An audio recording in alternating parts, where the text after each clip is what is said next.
Okay, we want to talk about these three areas: the plurality, the unity, and the threeness. Хорошо, мы хотим поговорить о трех этих сферах: о множественности, о единстве и о троичности. Okay, first we're going to talk about the name Elohim, or the word. Вначале мы поговорим об Божьем имени Элохим и об этом слове. Now this is the Hebrew word for God. И это еврейское слово, обозначающее Бог. But in the Hebrew, it is a plural noun. Но в еврейском это существительное множественного числа Элохим. Right? Да? Элохим множественное число? Да. Yeah, when I say yes or right, then you should. Когда я говорю да, делайте.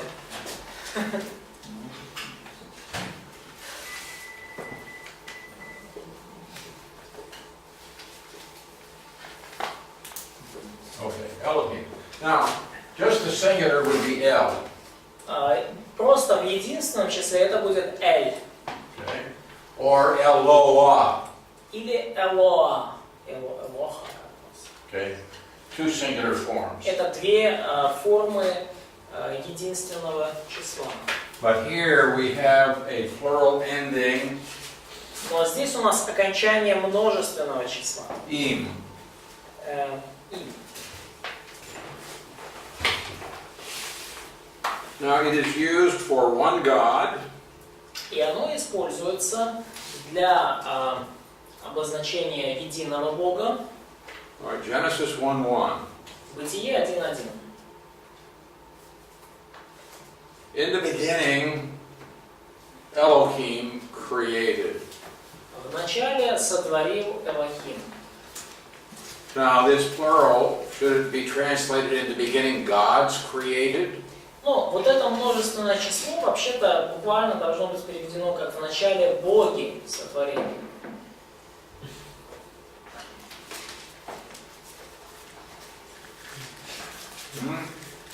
Да? That's a question. Это вопрос. Должно ли было вот это существительное множественного числа Элохим быть переведено как боги? Бытие 1.1. Вначале боги сотворили небо и землю. It's possible. Technically, yes. No? We'll see. Мы увидим. Not so fast. Не All так right. быстро. So now this word Elohim is used for one God, Вот это слово Элохим, оно используется для единого Бога, and we'll see why in a minute. и мы это увидим. But this same word is used of false gods. Но тоже еврейское слово используется для лжебогов. For example, in Exodus 20. Например, в Исходе 20 главе, 3 стих. What's in Exodus 20? Что в 20 главе? Ten Commandments. All right, verse 3. Стих 3.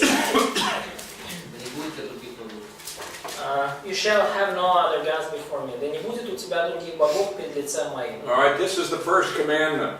Вот это вот первая заповедь. And he says, you shall not have any other Elohim before me. И вот буквально сказано, да не будет у тебя других Элохим или Элохимов пред лицем моим. But here it's translated gods, the same word. И здесь то же самое слово переведено как богов. So in some places it's used for one true God. In other places this Elohim is used for false gods. И иногда мы видим, что вот это слово используется для обозначения единого истинного Бога, а в других местах для обозначения лжебогов. Right. A basic rule of Hebrew grammar is that the verb must agree with the noun in gender and number. Базовое, фундаментальное правило еврейской грамматики – это то, что глагол должен соответствовать существительному в роде мужском, женском или среднем, и числе, множественном или единственном. So, Глагол соответствует существительному. if the noun is masculine, the verb must be masculine. If То есть, the noun is plural, the verb must be plural. То есть, если существительное там, мужского рода, то и глагол, как и в русском, да, который с ним связан, должен быть мужского рода. Если существительное множественное число, то и глагол множественного числа. I believe this is similar to what you have in your Russian language. И я думаю, что это то же самое, что у вас есть в русском языке, да? Человек пошел, люди пошли, да? Она пошла, да? Okay. So the verb agrees in gender and in number. То есть глагол он согласуется с существительным в числе и в роде. Okay. But Но this rule is violated consistently on the issue of God because the term Elohim is plural. Но это фундаментальное правило постоянно нарушается, когда речь заходит о Боге. Потому что Элохим, существительное, оно множественного числа. Now, if this noun Elohim is used for false gods, the verb that follows it is also plural. И когда речь идет о языческих богах, то глагол, который идет вслед за существительным Элохим, он тоже во множественном числе. But in most cases where the word Elohim is used for the true God, Но в большинстве случаев, когда слово Элохим используется для обозначения истинного Бога, then the verb is in the singular. то глагол, да, в единственном числе, который рядом с ним. То есть Боги пошел, или Боги сделал. There are, however, situations where the verb that accompanies Elohim, used of the true God, И таким is not singular, as is usually the case, but plural. Ну, есть ситуации, однако, когда глагол, который связан со словом Элохим, в том контексте, когда речь идет о едином Боге, он все же не в единственном числе, а в множественном. Okay.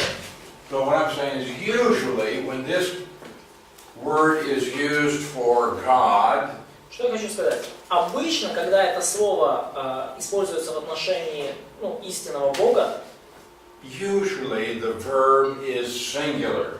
обычно глагол или сказуемое с этим связанное в единственном числе. But sometimes it is plural. Иногда, правда, во множественном. But usually it's singular, so that in the beginning, God, He created. Но обычно множественно, то есть в начале Бог Элохим сотворил. But in some cases, we find a plural verb, and this at least opens the door for the possibility of plurality in the Godhead. Но иногда мы находим все-таки эту глагол множественного числа, и это открывает нам двери, открывает нам возможность говорить о множественности в божественном существе. And what we're going to do in this study is we're going to look at a lot of verses, but I want you to try to follow the train of thought and the reasoning so that you understand why we believe in the Trinity. И мы сделаем это позже, это изучение, посмотрим многие стихи, но я просто хочу, чтобы вы могли следить за развитием мыслей и за логикой, за обоснованием. All right, let's go to Genesis chapter 20, И давайте откроем Бытие, 20 глава, verse 13. и стих 13. It came about when God, this is Elohim, И вот, когда Бог повел меня странствовать, и здесь Бог это Элохим, He caused me to wander from my father's house. Странствовать из дома отца моего. Now, Elohim is plural, and the verb is plural. И Элохим это существительное множественного числа, и глагол повел тоже во множественном числе. So when Elohim, God, when they caused me to wander.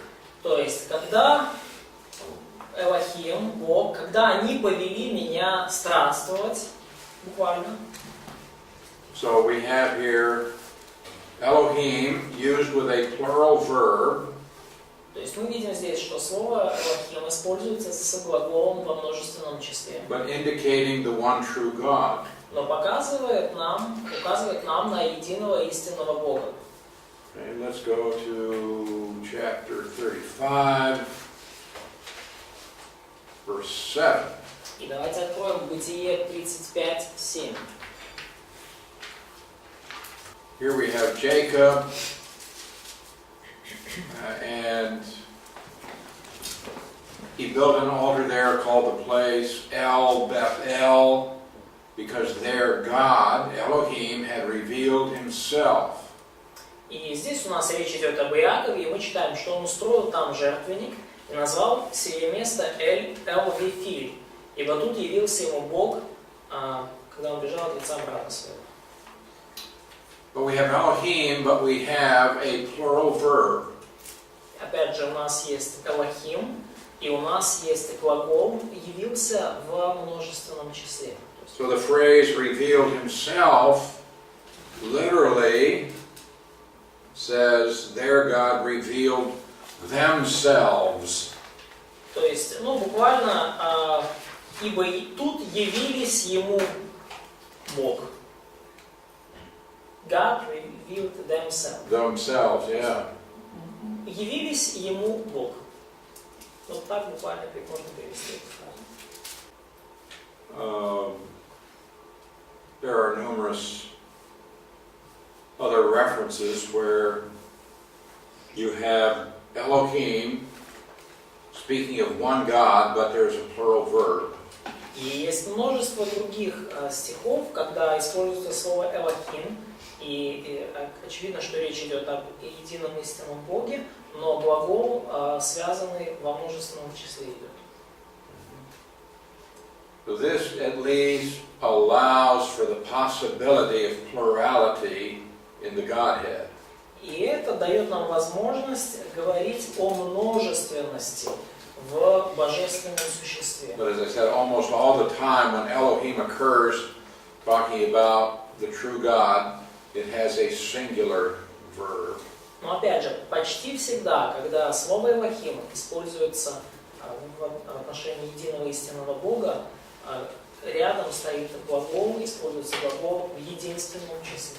All right, now I want you to start doing some thinking for yourself here. И вот сейчас я хочу, чтобы вы немножко сами подумали здесь. Let's go to Psalm 45:6, which is 44:7 in your text. Давайте откроем Псалом 54:7.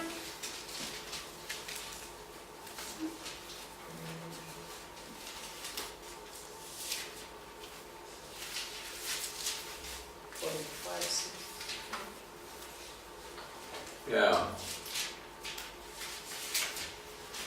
All right. I want us to look at verses 6 and 7 here, which is going to be. It's about fear and trembling come upon me. No, your throne, O God, is forever. It's 44:7 in your text. 44:7. 44:7. Псалом 44:7. Престол твой, Боже мой. Galina, read. Престол твій, о Боже, на віки вічні. Верло правди, верло царства Твого. Ти полюбив справедливість, а беззаконня зненавидів. Тому намастив тебе Бог твій, тому намастив тебе Бог, твій Бог, поливуй радості понад друзів твоїх. Okay, now we have your throne, O God. И потому вот мы видим здесь престол твой, Боже. we have Elohim. И у нас здесь Элохим.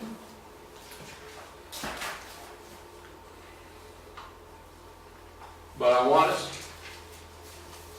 to see how many people are in these two verses. Но я хочу, чтобы вы увидели, сколько здесь, так сказать, героев в этих двух In стихах. the first verse, your throne, O Elohim, is forever and ever.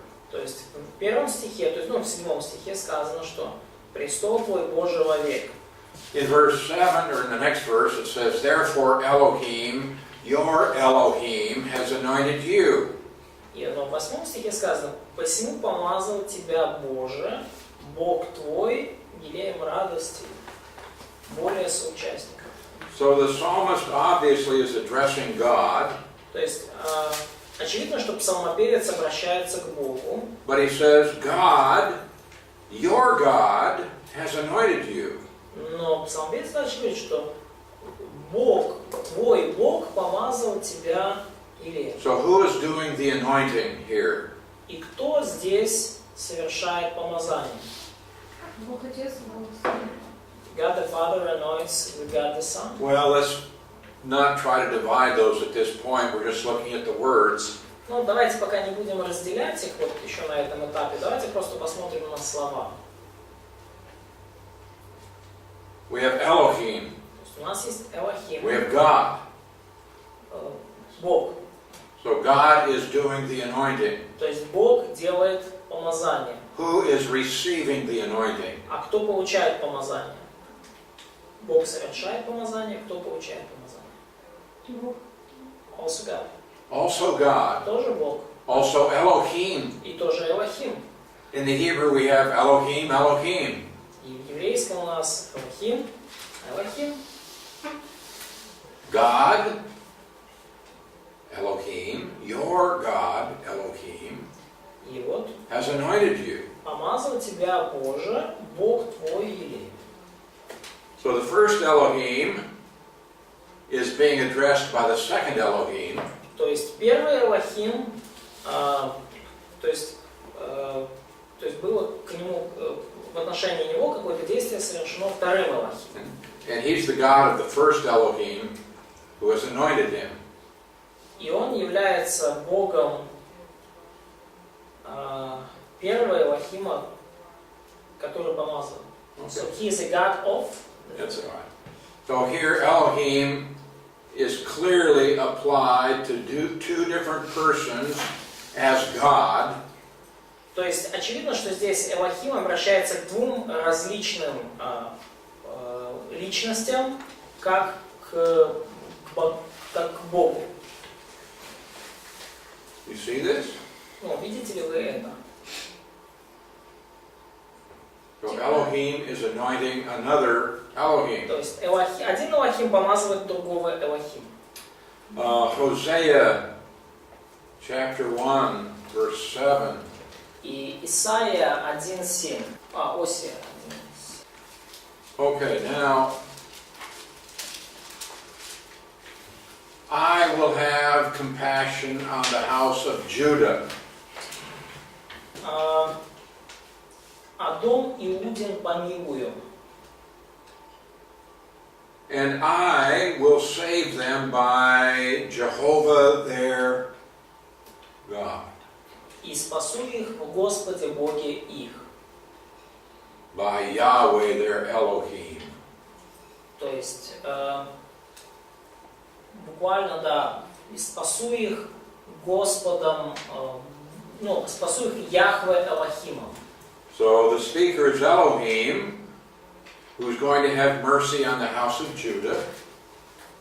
То есть, говорится здесь об Элохиме, который помилует дом Иуды.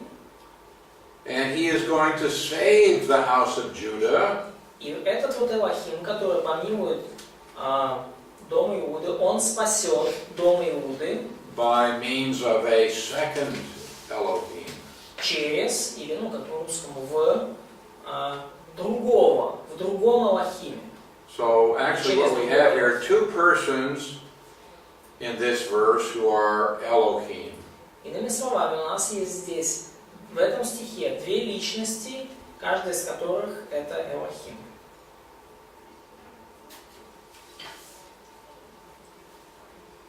А где вторая личность? Это Осия 1.7, да? Да, Иосия 1.7. То есть это говорит, но говорится от имени Божьего, да, что я дом Иудин помилую, да, и спасу их в Господе Боге их. То есть, или в английском, через Господа Бога их. Вот этот Господь Бог, это Яхве Элохим, и говорится все это от лица Бога. То есть, Okay. So the question that is, so this verse is just right speech, direct speech of God, Elohim, yes? Well, it's God who is speaking. Да, то есть Бог здесь говорит. 4 стих, Господь сказал, нареки и так далее. Okay. Now, if you want to say it's Yahweh who is speaking, we have the same thing. И если вы хотите сказать, допустим, сказать, что Яхве, который говорит, Yahweh is God. То у нас все то же самое. Яхве это Бог. And Yahweh will deliver them by Yahweh their God, their Elohim. И Яхве их спасет в Яхве Элохиме. Well, what we see in this verse are two who are God. Но что мы видим явно в этом стихе, что есть две личности, которые обе являются The one who is Богом. speaking, Одна личность это та, которая говорит and the one who will через пророка, deliver them. и одна личность, которая спасет их. If he wanted to say, I will deliver them by myself, he could have done that. Если бы вы хотели сказать, что я спасу их сам, вы бы так и сказали. But he's indicating there's someone else. Но здесь очевидно, что он указывает на кого-то другого. And the someone else is Yahweh, your Elohim. И вот этот кто-то другой, это Господь Бог, или Яхве Элохим. Okay, now we find something similar to this in Genesis 19:24. И мы находим нечто подобное в Бытие 19:24. Here we have Sodom and Gomorrah being destroyed.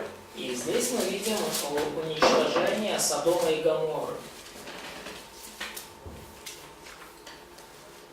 Then Yahweh rained on Sodom and Gomorrah brimstone and fire from the Yahweh out of heaven. И пролил Господь на Содом и Гоморру дождем, серу и огонь от Господа с неба. So we have two in this verse who are identified as the Lord. И опять же, у нас в этом стихе упомянуты двое, и каждый из них Господь. The one who is raining fire Тот, кто пролил дождь и and then the one who is in the heaven. и тот, который на небесах. In Zechariah chapter 2, И в Захарии 2 главе,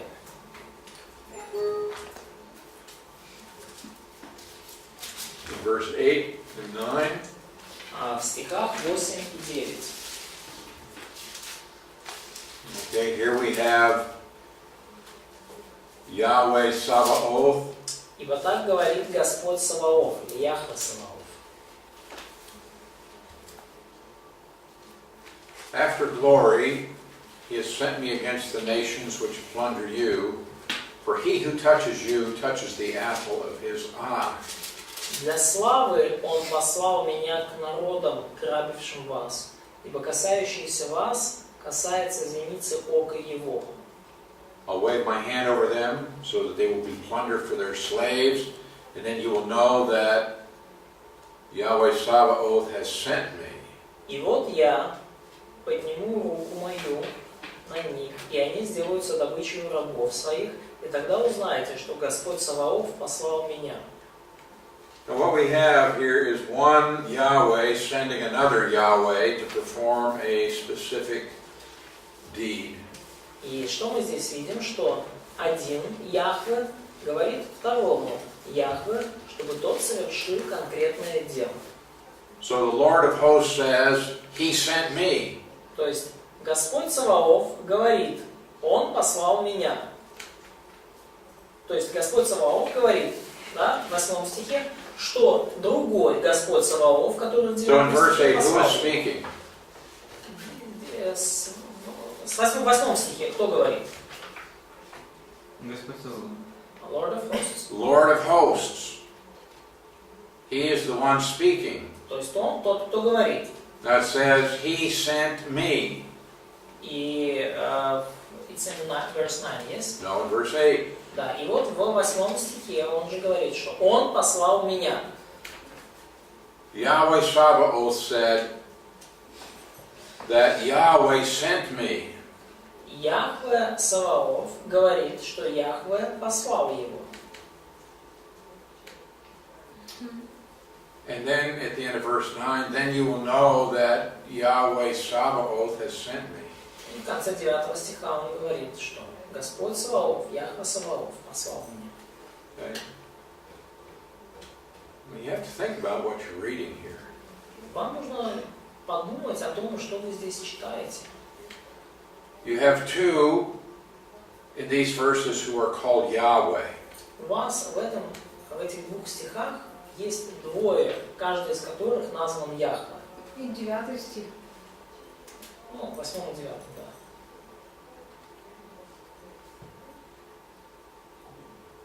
Или 30. Are we in the same place? Read the verse, reading the same thing. Захария 2, 8, 9, да? Мы одно и то же читаем. Are you okay there?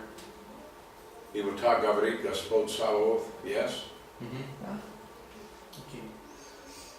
Okay.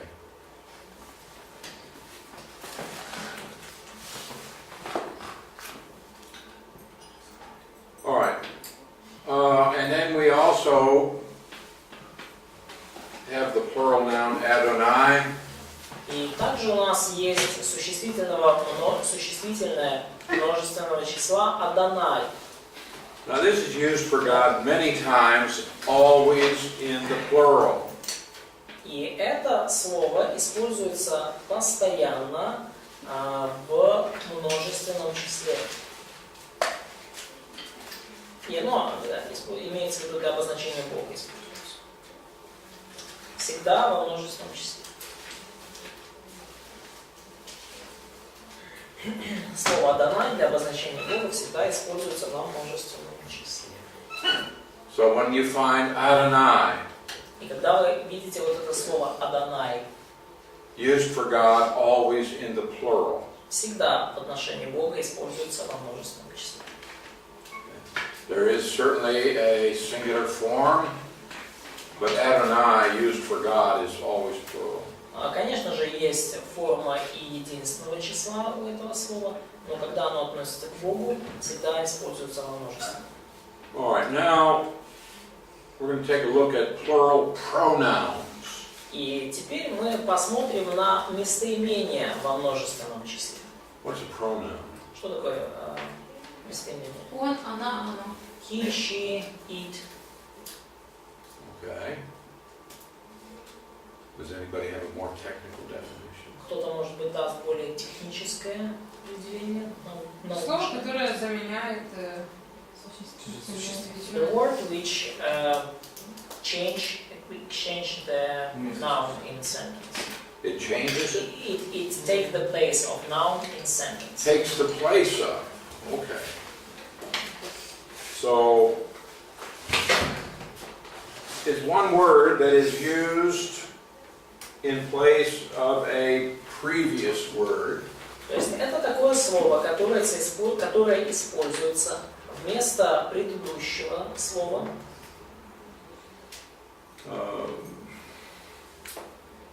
Okay.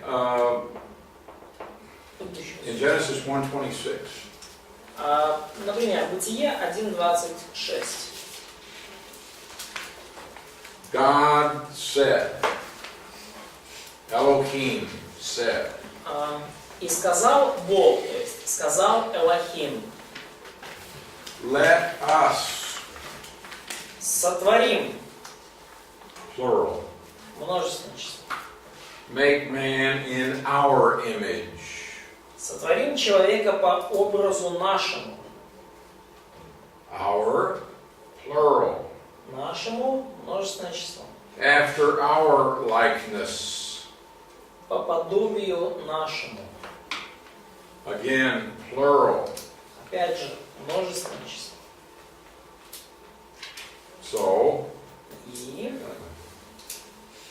what would you conclude from this? какой вывод вы из этого можете сделать? Some have simply said, well, Elohim is plural, and therefore the pronouns must be plural. Ну, кто-то скажет, слово Элохим множественного числа, поэтому и местоимение должно быть тоже в множественном числе.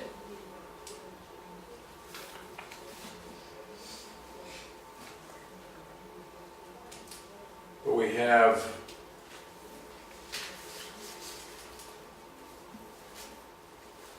many places where we have Elohim used with a singular verb. Но есть также много мест, где слово Элохим используется с глаголом в единственном числе. Now, why does he say, let us? To whom would he be speaking? Но вот тема, что вот он говорит, сотворим, да? Кому обращается Бог? To himself. To himself. Do you do that a lot? Do you talk to yourself? Ты часто так вообще говоришь сама себе? So I'm not triunion. Из уважения. Really? Да? So from respect to yourself. Okay. Ну, то есть пишется, открывается. Все говорят с собой. Now, there are some who have said that God is talking to angels. Ну, есть люди, которые говорят, Бог говорит ангелам. What's wrong with that? А что здесь неверно в такой точке зрения? Не ангелы, что сотворят. Мы по образу ангелов сотворены. We are not created by the image or likeness of angels. We are not made in the image of angels, correct? Да, Ангелы не могут сотворить. мы не сотворены по образу ангелов, so angels cannot create, couldn't create. Okay, angels us. are not said to be part of the creation or part. То есть они не часть творения или они не могут сотворять?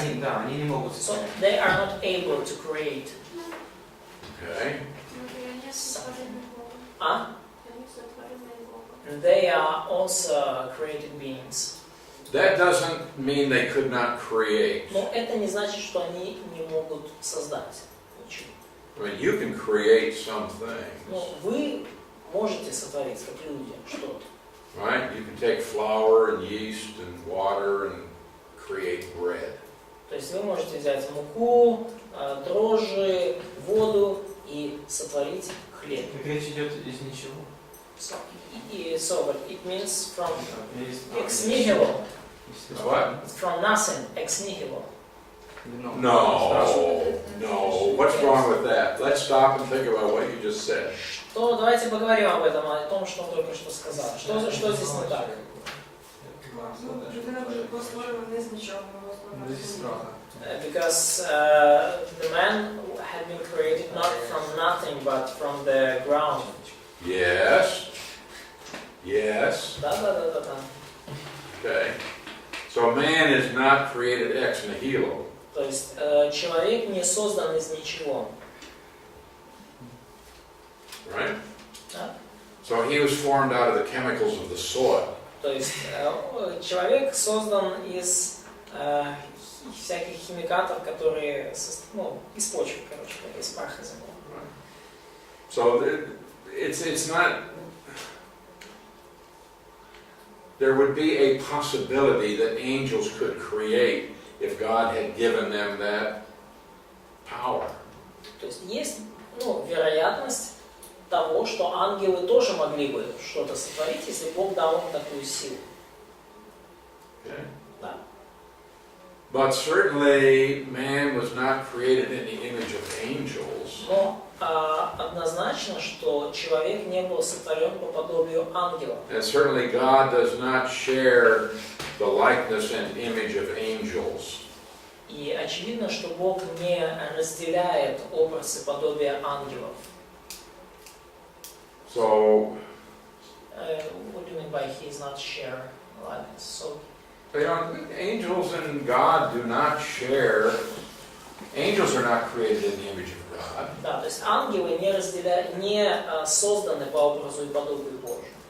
То есть ангелы не разделяют образ Божий. They don't have the likeness of God. Они не разделяют подобие Божье. But man does. А человек разделяет с Богом образ и подобие. So God can't be talking to angels and saying, well, let's make man like us. То есть Бог не может сказать ангелам, давайте сотворим человека такого, как мы. So the plural pronoun here refers to God. И местоимение множественного числа здесь указывает на Бога. So, our, yes? Yeah. Нашему. In Genesis 3:22, И в Бытие 3:22 Yahweh Elohim said, сказал Господь Бог: behold, the man has become like one of us. вот Адам стал как один из нас. He doesn't say he has become like me. Не сказано, что Адам стал как я. Us. Plural. Один из нас, как мы. Uh, yeah, in Genesis 11:7, И в Бытие 11:7 here we have the Tower of Babel. и у нас там, если помните, Вавилонская башня строится. Come, let us go down there and confuse their language. И сказано, да, от имени Бога: сойдем же и смешаем там язык их.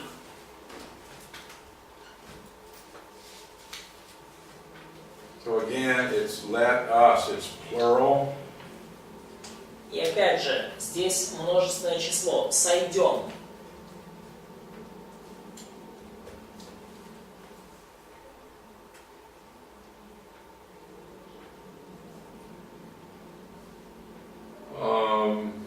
Давайте.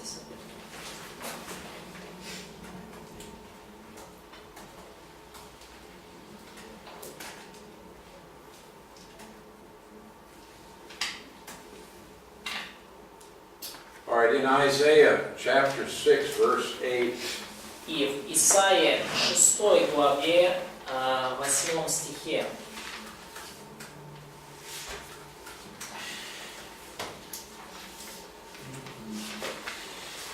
I heard the voice И услышал я голос.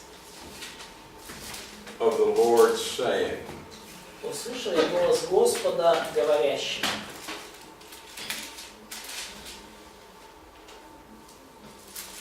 Now the word Lord here is Adonai. И слово Господь здесь это Адонай. Whom shall I send?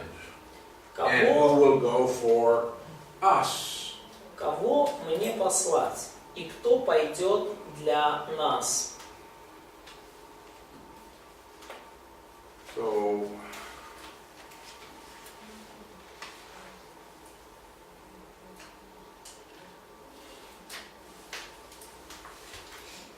again we see singular.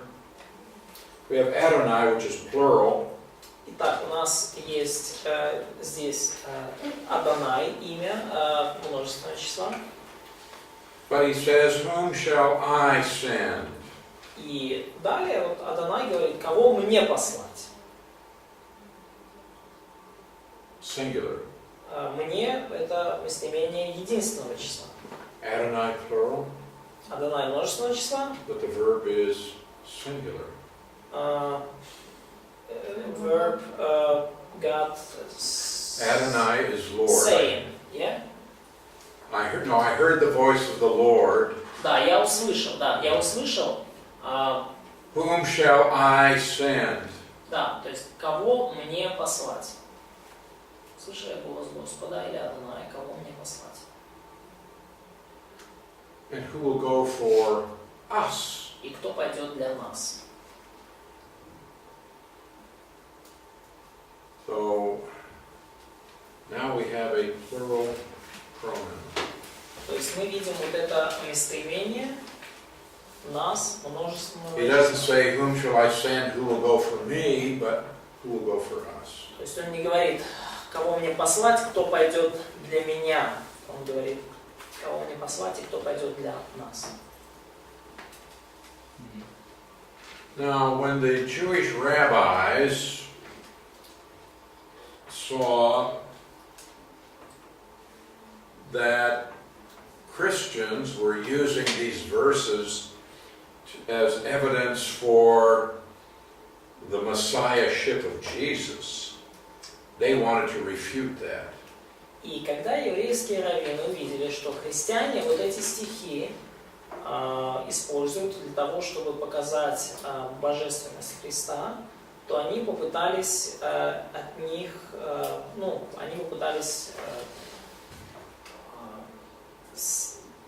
воспротивились, то есть они попытались их опровергнуть. See, the rabbis would study the Hebrew text. То есть, видите, раввины изучали еврейский текст. And they're saying, okay, we have these plural names for God, Elohim, Adonai. Ага, они говорят, мы видим здесь эти множественные имена для Бога, Элохим и Адонай. Sometimes they have plural verbs. Иногда глаголы, подлежащие с ними связаны, они во множественном числе. But usually they have singular. Но обычно в единственном. But we have a problem because we have these names for God and they have plural pronouns. Но вот есть еще проблема, что есть вот эти имена для Бога и связанные с ними местоимения в множественном числе. So even if you have a singular verb, then you have a plural pronoun. То есть даже если у вас глагол в единственном числе, то местоимение используемо во множественном числе. So it's like you said, God is talking to God. То есть, как вы вот заметили, да, Бог говорит Богу. And they don't understand this. И они не понимали этого. They knew that Christians were teaching that Jesus was God. То есть они знали, что христиане учат тому, что Иисус есть Бог. So how are they going to explain these verses? Ну и как тогда объяснить вот эти стихи? One of the ancient rabbis said this. Один из древних раввинов сказал так. When Moses wrote the Torah, Когда Моисей писал Тору, he came to the verse that said, он вот добрался до стиха, где говорится, Elohim said, let us make man in our image after our likeness. Что Бытие 1:26, сотворим человека по образу нашему, по подобию нашему. And Moses said, Master of the universe, why do you give the believers in the Trinity an excuse for error? И Моисей... It's not found, it's this man. то есть это вот такая вот историю раввин сочинил, да, что вот Моисей пишет, вот Бог сказал, напиши по нашему образу и подобию. Моисей отвечает, что Господин Вселенной, почему ты даешь здесь такое извинение для тех, кто верит в Троицу, да, ну, заблуждаться. So this rabbi just made up this story То есть раввин придумал историю, where Moses was arguing with God. где Моисей спорит с Богом. God, if I write down what you told me, then the Christians are going to have an excuse for believing a lie. Господь, если я запишу то, что Ты мне сказал, тогда у христиан будет оправдание, чтобы верить в ложь.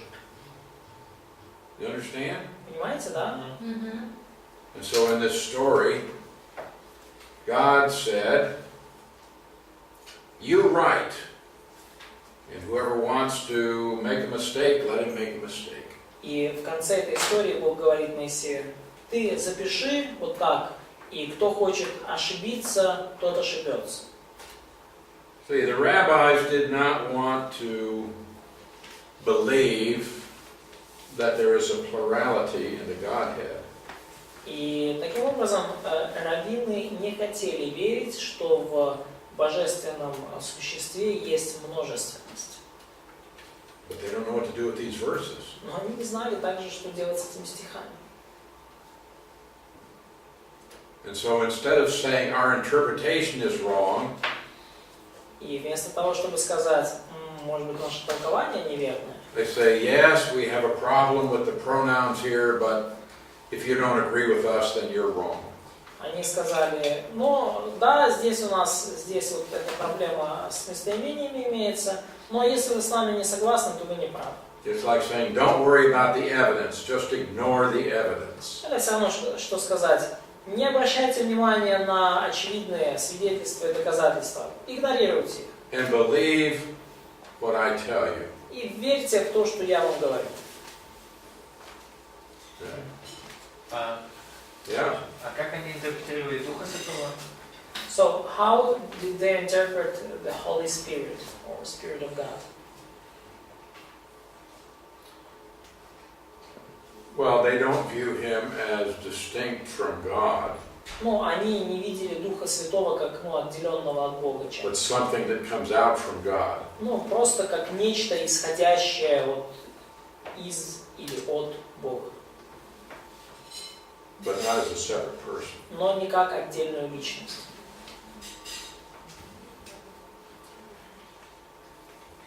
Okay, let's look at some plural adjectives.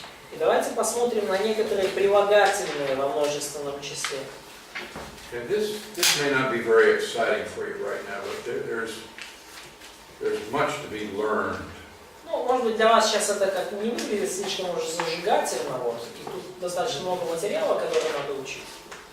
You're going to have to stop and think about this. Но вам стоит остановиться и задуматься об этом. What is the text telling us? Что говорит нам текст? All right, let's go to Joshua chapter 24. Давайте откроем Иисуса Навина, 24 главу. In verse 19. И стих 19.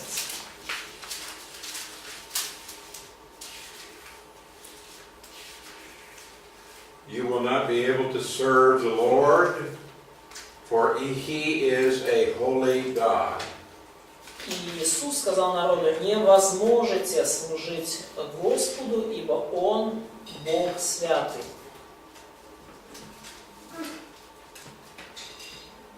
Now,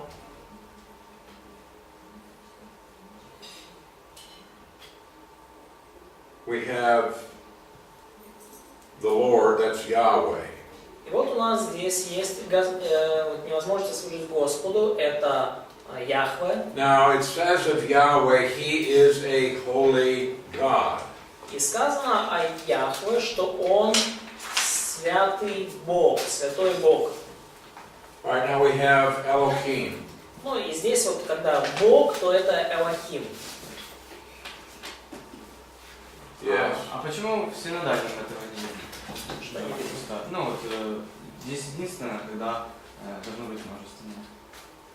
Вот эти все ответы мы смотрим, которые... Ну, в синодальном переводе единственное число? Что единственное? Ну, Бог, святые, Боги, святой. В английском то же самое. So why don't we see in our translation that this plural mode of, noun or so why don't we see in our translation that Elohim or Adonai or Elohim and Adonai are plural nouns? Because if you had Elohim, see, then you would have in Genesis 1:1, in the beginning gods created the heaven and the earth. Потому что если так буквально, то получается, что вначале боги сотворили небо и землю. Вначале боги сотворил небо и землю.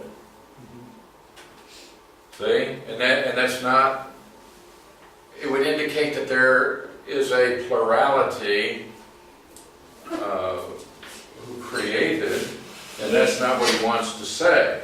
И это показало бы, конечно, что есть множественность в божественном существе, которое сотворили, но это мы так не говорим обычно. Or with Isaiah, we have Adonai said. Или, допустим, вот в Исаии там Господь сказал. Adonai. Адонай, да. But if we translated it, then we would have Lord's said. Но если бы мы это так переводили, то получилось бы так, что боги или Господы сказали. Нет. Said in singular, yes? It is translated singular, but it's a plural word. Verb. I mean. Just the name, Да, то есть, or the title Adonai is plural. Господи сказал или Господи сказали. So, if we translated it as a plural, then it comes out, Lord's said to me. Lord said. То есть получается, что да, не Господь сказал мне, а Господи сказал мне. Если ты хочешь буквально перевести. Да, просто And so, but now what we have here, he is a holy God. Но что у нас здесь? Давайте по Иисусу Навину 24:19. Он Бог святый. Okay, we have God, that's plural, Elohim. Есть у нас здесь вот это Бог, это Элохим, это множественное число. He is holy gods. И он что? Святые боги? No. Нет. It's one God. Это один Бог, это единый Бог. But we have plural nouns, Но у нас есть существительные множественного числа, plural pronouns, местоимения множественного числа, plural verbs, глаголы множественного числа. and now we have plural adjective И вот у нас есть еще и прилагательное, святый, тоже множественного числа. to refer to one God. И все они относятся к единому Богу. So the word holy in this verse is plural. И глагол «святый» в этом стихе – это глагол множественного So числа. if you translated it literally, it would say holy gods. Но если вы буквально это переведете, то получается, что святые боги. Psalm 149. Псалом 149:2. Verse 2. Let Israel be glad in his maker. Да веселится Израиль о Создателе своем. But the Hebrew word for maker is in the plural. Создатель, еврейское слово там во множественном числе. So it says literally, let Israel rejoice in his makers. То есть буквально это значит, да веселится Израиль о Создателях своих. Anybody know Ecclesiastes 12:1? Все знают, да, Экклезиаст 12:1. So now I want you to look at the word for creator. Да, но сейчас я хочу посмотреть на слово «создатель».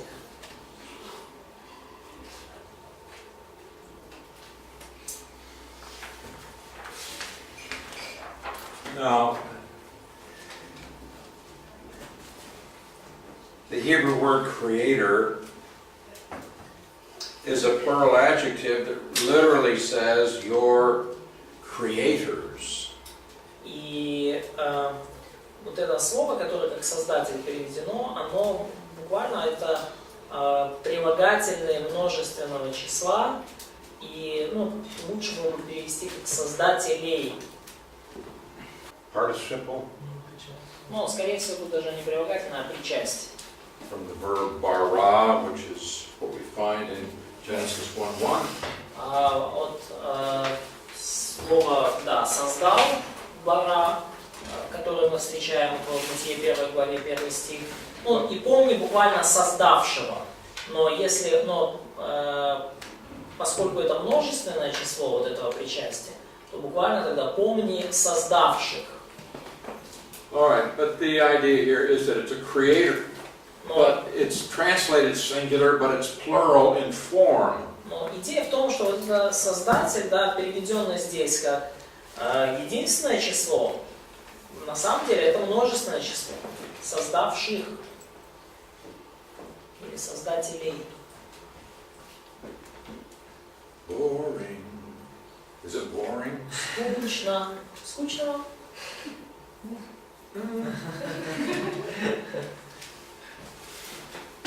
Это же богословие. So, it is theology. It is theology, but see, sometimes we have to do work to understand why our theology is what it is. Это богословие, но нам надо иногда прикладывать труд, чтобы понять, почему то или иное слово или та или иная идея. And the doctrine of the Trinity is one of the foundational elements of our faith.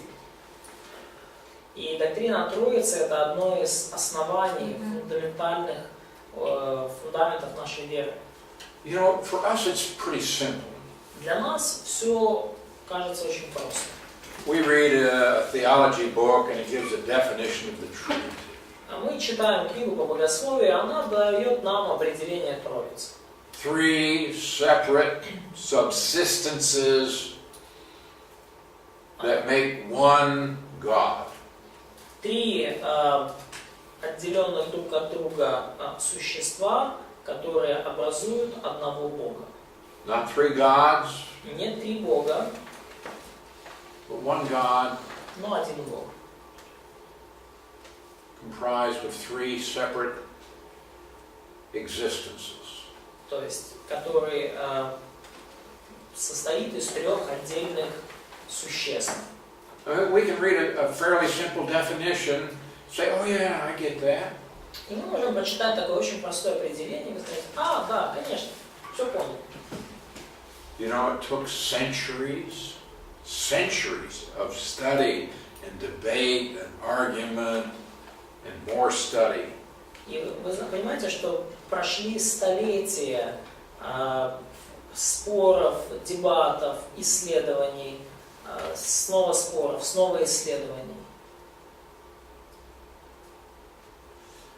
How did they come to these conclusions? И как они пришли к этим выводам? How do we know that they're right? Как нам убедиться, что эти выводы верны? I mean, the fact that you read something in a theology book doesn't mean it's right. Ну и тот факт, что вы читаете что-то в книге по богословию, это еще не значит, что это правда. You can read a lot of bad things in theology books. Вы можете наткнуться на очень плохие вещи в книге по богословию. What I want you to see is that there is only one God, but there is a plurality in the Godhead. Что я хочу вам показать, что есть только один истинный Бог, но также в этом божественном существе имеется множественность. Which is important. И это важно. I think so. Я думаю, что это очень важно. We don't have a Trinity, we have some huge problems with our theology.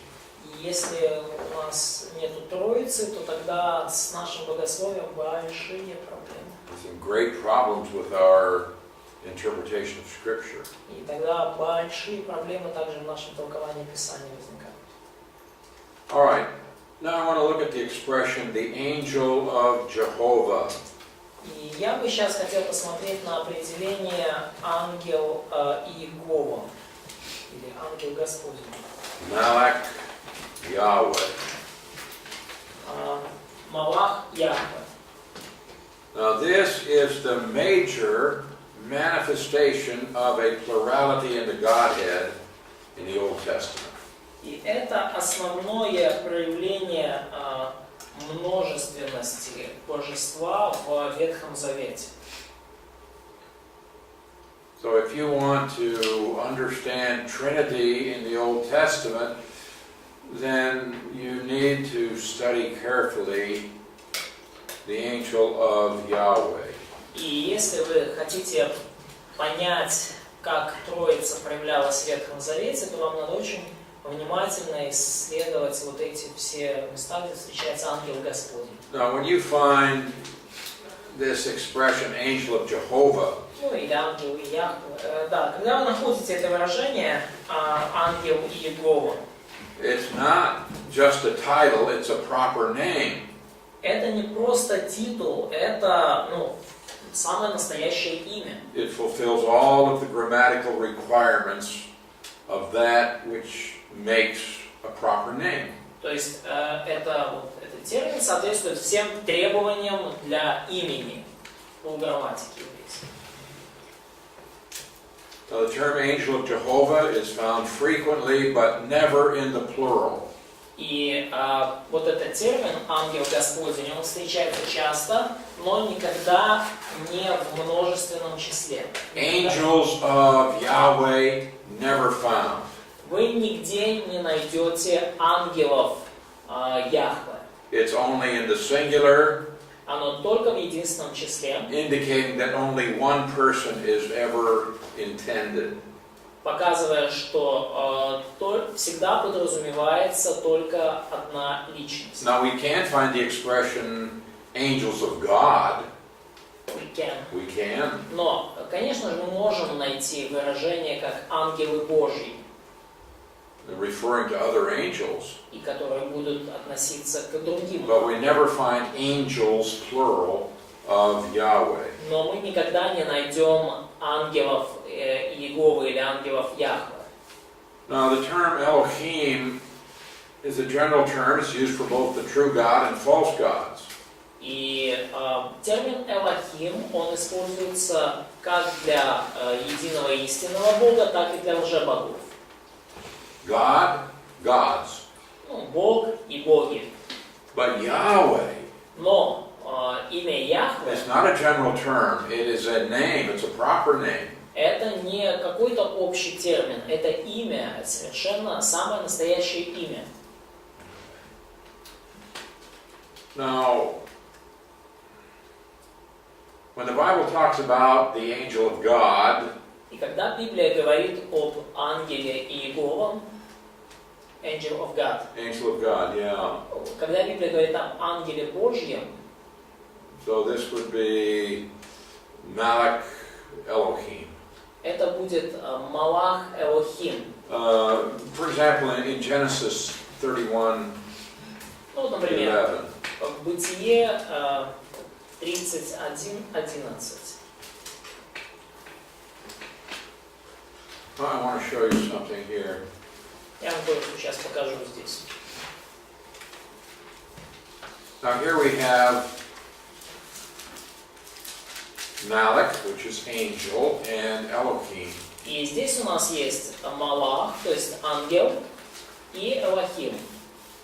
Now the word angel does not have the definite article, but the word God does. И слово ангел, оно не имеет определенного артикля, а вот слово Бог или Элохим, оно имеет артикль. You understand what an article is? Вы понимаете, что такое артикль? Да. Вы- So it marks something as specific То есть оно указывает, что, ну, на что-то конкретное. if it's a definite article. Если есть определенный артикль, да, то речь идет о ком-то или о чем-то So конкретном. literally, this Hebrew would read, angel of the God. То есть, we don't have articles. I know. Ну, то есть буквально, что читал еврейский читатель, что ангел вот этого конкретного Бога. Mhm. Now, the definite article is only found when used of the singular. И артикль использовался только тогда, когда речь шла, когда использовалось единственное число. Okay, now this is kind of technical.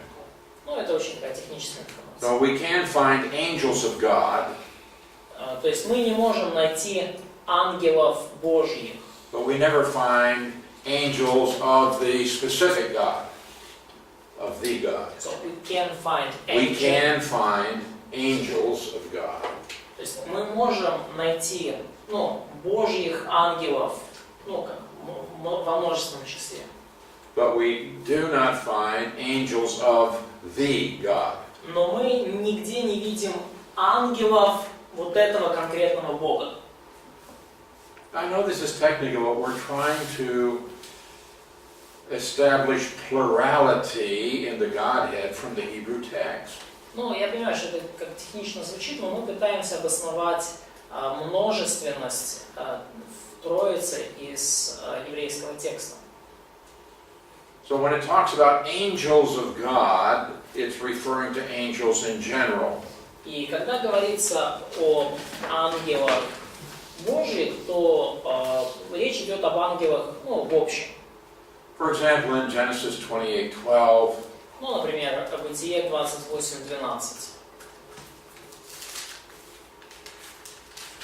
here we have angels of God. Ну, здесь у нас и вот ангелы Божьи восходят, нисходят там, по лестнице. Вот ангелы Божьи.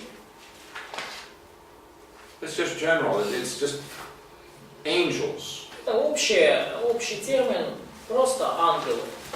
So this is with Elohim.